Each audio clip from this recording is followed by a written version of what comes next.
Bharatiya Janata party के प्रदेश अध्यक्ष राजीव बिंदल ने कहा कि मुख्यमंत्री सुखविंदर सिंह सुक्खू के नेतृत्व वाली हिमाचल प्रदेश की वर्तमान कांग्रेस पार्टी की सरकार निरंतर प्रदेश को गहरे संकट में डालती जा रही है। जहां आर्थिक संकट के नाते हिमाचल के सभी विकास कार्यों को सरकार ने बंद कर दिया है, वहीं 1500 से ज्यादा school, college, PHC, CHC, Pachwad circle बंद करके प्रदेश की जनता के अधिकारों पर कुठाराघात किया है। उन्होंने कहा कि यह बहुत दुख और निंदनीय है। 1500 से ज्यादा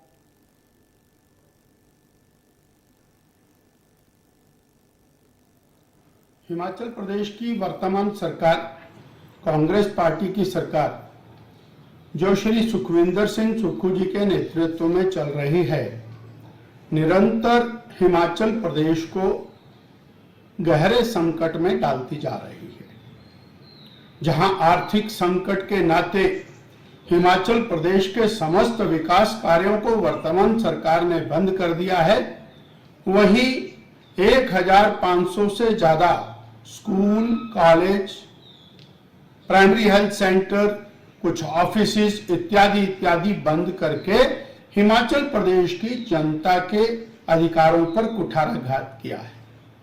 अत्यंत कष्ट की बात, दुख की बात यह है कि स्कूलों को बंद करने के बाद, संस्थानों को बंद करने के बाद माननीय मुख्यमंत्री जी आज कांगड़ा के अंदर उन संस्थानों को बंद करने का श्रेय लेने का प्रयास कर रहे हैं।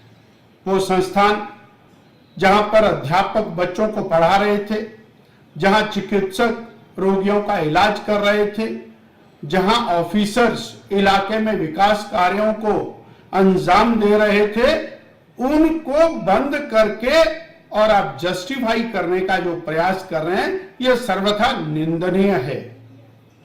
आपके पास धन की अगर कमी है, प्रदेश सरकार और अनेक प्रकार से और धन के व्यवधान में है, तो काहे के लिए लाखों करोड़ों रुपया मंत्रियों के आलीशान ऑफिसेज बनाने पर खर्च हो रहे हैं।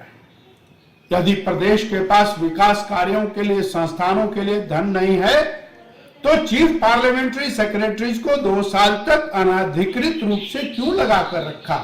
उन्हें करोड़ों रुपया दिया और अब उससे भी आगे चलकर आप लाखों रुपया वकीलों को उस केस को लड़ने के लिए दे रहे हैं और आदरणीय सर्वोच्च न्यायालय के अंदर करोड़ों रुपए के वकील सरकार ने खड़े किए।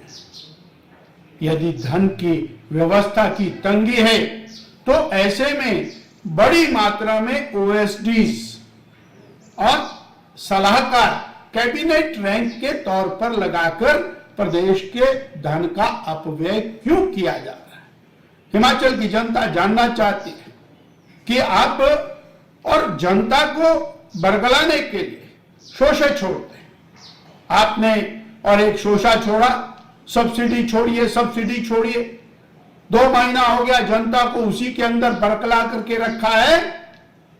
वास्तविक बात यह है कि आप सरकार के खर्चों में कटौती ना करके हिमाचल प्रदेश की जनता के ऊपर बोझ डाल रहे हैं। और वो जनता जिसने आपको जिताया, आपने उसको धोखा दिया। आज बिजली की सब्सिडी के ऊपर आप इतना और शोर मचा रहे हैं।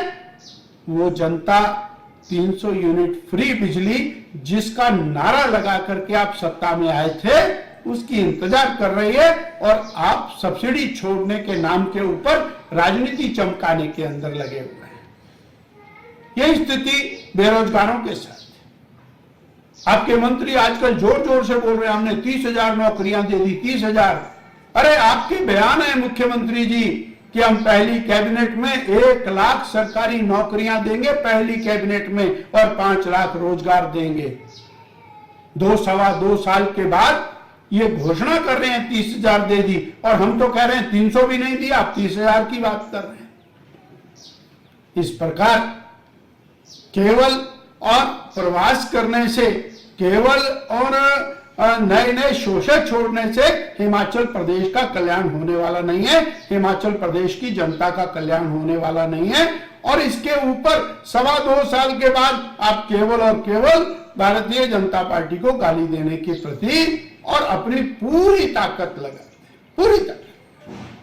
अच्छा होगा कि हिमाचल प्रदेश की जनता को जो आपने विभिन्न प्रकार के वायदे किए, विभिन्न प्रकार की गारंटियां दी, विभिन्न प्रकार से जो उनको धोखा दिया, उसके लिए माफी मांगे हिमाचल की जनता से।